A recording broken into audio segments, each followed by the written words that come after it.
tentang jejak Soekarno yang ada di Ploso. Jadi Ploso ini di masa Soekarno lahir dan hidup sampai tahun terminal sudah tidak ada jejaknya. Tetapi sebagian dari bangunan itu termasuk kursi bangku sekolah Soekarno itu masih tersimpan di SD 1 Ploso, masih ada sekarang. Nah kemudian juga ada situs sekolah Loro, itu tempat Pak Soekarno mengajar sebagai menteri guru dari tahun 1901 di 28 Desember 01 sampai November 1907. Jadi sekitar 6 tahun Pak Soekarno ngaji. Kira-kira dari situ setengah kilo ya, 200 meter. Kemudian juga ada dua makam yang terkait dengan Soekarno, yaitu makam pengasuh pertama Soekarno semasa kecil di Ploso, namanya Busbi. Nanti saya jelaskan Busbi siapa. Kemudian ada juga makam tempat masa kecil Soekarno, namanya Bajul. Semua bangunan yang akan kita katakan dan nama-nama yang sudah kita katakan itu berada di wilayah Ploso, di Desa Rosari, di Desa Rajagung, kemudian di Desa Ploso. Juga membuat pagelaran yang kita sebut sebagai Kirab Titik Soekarno. Jadi masyarakat itu melakukan pawai keliling Ploso. Titik singgahnya adalah isu yang terkait dengan Soekarno yang ada di Ploso.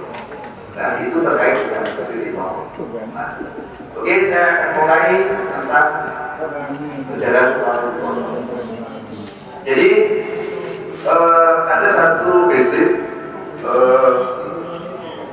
dari yang pemerintahan Hindia Belanda yang dikeluarkan pada tanggal 28 Desember 1901 menyatakan bahwa Raden Sungeni Sosrojiarjo bekerja sebagai Menteri Guru di Twidi Klasik School, sekolah pemulung.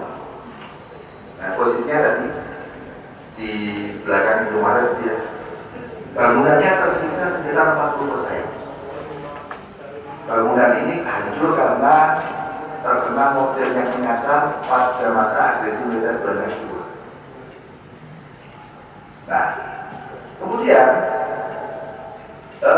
dari catatan Pak Soekarno, dari catatan keluarga, tahu asal usul, Pak Soekarno menuliskan di situ bahwa Pak Soekarno itu punya dua anak. Yang pertama Raden Toro Soekarno, lahir 1898 Bali. Anaknya yang kedua, namanya Raden Soekarno, itu lahir 6 Juni 1902. Kemudian kita dapat data dari berupa arsip ya, dari buku Ibu ITB, waktu itu namanya Teknik Book School ya. Itu arsip dari tahun 1921. Di situ dituliskan Raden Soekarno lahir 6 Juni 1902. Jadi arsip-arsip paling awal yang kita temukan kapan Soekarno lahir itu sama, yaitu 1902. Baru setelah tahun 1930-an ke sini yang kita temukan adalah data lahir Soekarno 1901. Nah, pendekatan kami adalah arsip yang paling awal, yaitu arsip dari 1921 dari ITB, kemudian juga dari catatannya Pak Kiai sendiri yang menyatakan Soekarno lahir 1902. Jadi begitu, kita berdekatan dari arsip yang paling awal. Kenapa? Karena itu lebih mendekati peristiwa sejarah kelahirannya. Ada argumen mengatakan bahwa Ploso pada masa itu adalah bagian dari kearifan Surabaya. Tapi ada ada beberapa data yang bisa menjadi petunjuk bahwa Soekarno itu lahir di Ploso. Pertama adalah pada tahun 1964 bulan Januari, penulis autobiografi Soekarno yang bernama C.D. Adams, sudah tahu semua ya kira-kira, itu berfoto di depan rumah Raden Bung Karno itu kita bisa lihat itu yang ada orang-orang berdiri di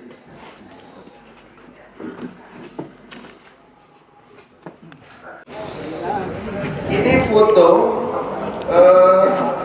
dibuat pada tahun 1964. Yang tengah ini namanya Cindy Adams. Cindy Adams itu penulis biografi Bung Karno yang mungkin dalam versi bahasa Inggrisnya yang pertama itu terbit tahun 1965, kemudian edisi terjemahannya pertama terbit tahun 1965. Nah ini penulisnya namanya Cindy Adams. Ini dari Afrika. Berfoto di situ di depan rumah saya. Nah ini bersama beberapa orang. Permisi ya, mau ngambil. Dan terus menjadi kontak utama sampai sepenuhnya itu sendiri. Baju itu masih sering di luar. Ketika dalam dulu itu menunjukkan mereka berteman mengangkat. Kemudian ini namanya Bosuni atau Busoso. Ini pengasuh Mas Kanjeng Bung Karno di Bosok. Mbak Joyo sama Budi itu rumahnya di Bosok, masih ada rumahnya. Bulannya juga sudah temukan dari Poso, kemudian juga masih ada kabarnya sampai sekarang. Nah ini sejarah sama bahwa di ELS. ELS itu Europe Language School, sekolah bahasa Eropa yang ada di Belanda, karena Soekarno pernah belajar di sana. Nah ini dibawa ke sana, ini di gedung ELS di Mojokerto. Ini Mbak Sri atau Bu Sosro, ini Mbak Joyo. Ini namanya Mbak Abdul Syukur. Nah ini saja Mbak Abdul Syukur. Ini warga sebelah, yang di ujung ini namanya Mbak Sunomo. Ini Merdono kosong pada saat Cindy Adams datang ke Poso. Itu tahun 1925. Ini di Brubung. Brubung itu Kambolan, sekitar 10 km kira dari sini. 10 km ya? Nggih, Brumbung. Brubung. Kabuh. Nggih. 6 kiloan nggih. 5 kiloan. Di sini ada beberapa orang yang menjadi bagian satu cerita tentang kelahiran. Jadi ada seorang teman Soekarno, namanya usianya sekitar 5 tahun di atas Bung Karno. Itu pamannya Soekarno, Mbah Sumodarjo. Mbah Sumodarjo itu bercerita bahwa Sukeni itu lahir di pelosok. Nah, seperti terbukti kan ada aslinya ya, domestiknya. Kemudian Soekarno lahir di pelosok. Itu sesuai dengan stambul Pak Sukeni sendiri. Dari ASIM ITB juga mengatakan seperti itu. Kemudian yang membantu persalinan itu namanya Suro Sentono. Ini Suro Sentono. Yang menanam ari-arinya sekarang di pelosok namanya Mbah Sumojani. Siapa Mbah Suro ini yang membantu persalinan Bung Karno? Mbah Suro itu kelahiran Kabuh, Sucok. Kabuh sekitar 6-10 km. Kemudian punya rumah di Jombang, di Jalan Juanda, sekarang itu Jalan Sedaki. Nah, kemudian pada tahun 1946 diboyong Bung Karno ke Jogja menjadi penasihat spiritual sampai meninggal di sana di makam Pak Kuncen, tidak jauh dari kuburannya Pak Karno. Kemudian yang di belakangnya ini Mbah Sumojani yang menanam area Soekarno. Siapa Sumojani? Mbah Sumojani itu rumahnya di Jombang, ada di Jalan Madura, rumahnya sampai sekarang ada, kuburannya juga di Jombang. Ya. Mbah Sumodarjo juga bercerita bahwa ketika Soekarno kecil,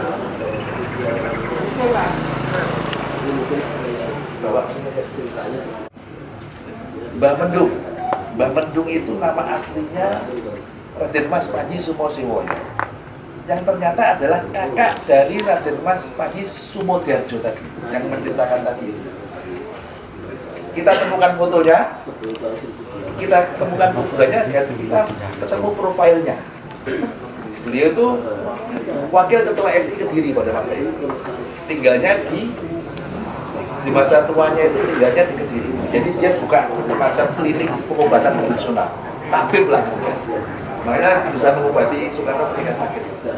Kemudian Sumo Sewoyo itu juga yang mengganti nama Kusno menjadi Soekarno. Nah, itu bukti-bukti bahwa Soekarno lagi di Pelosok itu ternyata terdukung oleh foto-foto itu, oleh kesaksian. Nah, kemudian ada data lain dari masa pendudukan Jepang. Di sini dinyatakan, ini jadi dulu ketika Jepang masuk itu nyebar belangko beberapa tokoh untuk mengisikan data diri mereka. Salah satunya Soekarno. Soekarno di situ menulis pendidikan pendidikannya. Mula-mula sekolah desa di Pelosok Jombang. Tadi ke terminal. Sekolah desa itu ada di terminal. Di situ Soekarno belajar sampai tahun 1907. Nah ini induk ya yang tadi saya bilang bahwa Raden Soekarno lahir tahun 1902 ini dari ITB. Kalau yang di internet kita dapat yang ini ya, saya dapat yang versi lengkapnya. Ini yang di internet ini yang lengkapnya. Nah, Bill Smith, Pak Kenny ini yang datang ke Pelosok tahun 1901 Desember.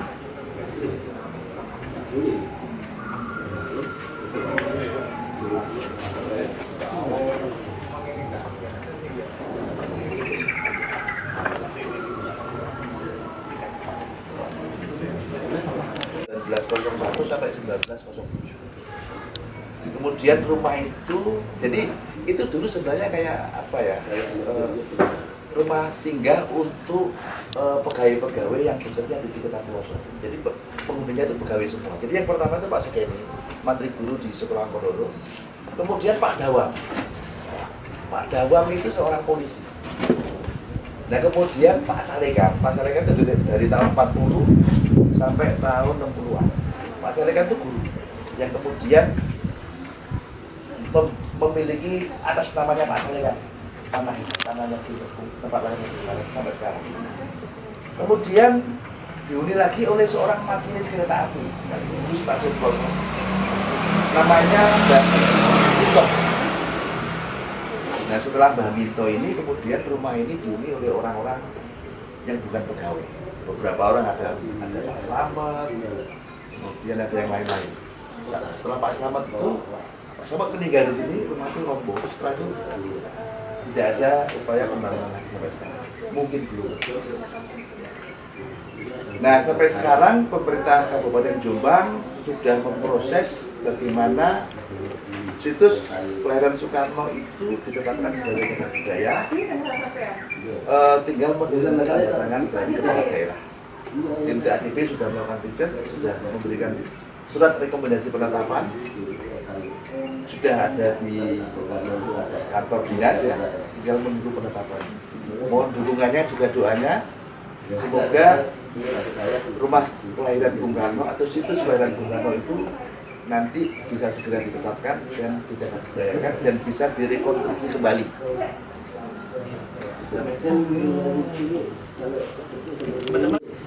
Kebenarnya valid sampai ditemukan fakta terbaru yang lebih kuat. Ini ada temuan terbaru Soekarno lahir di Pelosok dan bukti segala bukti yang telah disampaikan Gus Bina tadi. Ya harapan saya ini bisa jadi bola salju yang semakin lama semakin besar. Suara ini kita suarakan karena kita di sini bicara juga pakai data, nggak angker ngomong. Kita terlepas di tempat lain ada yang mengklaim bahwa itu tempat lahir ya monggo, kalau ngeklaim semua bisa ngeklaim, tapi untuk menunjukkan bahwa data mana yang paling kuat silakan. Di sini kita juga terbuka untuk menunjukkan data temuan kita. Dan kalau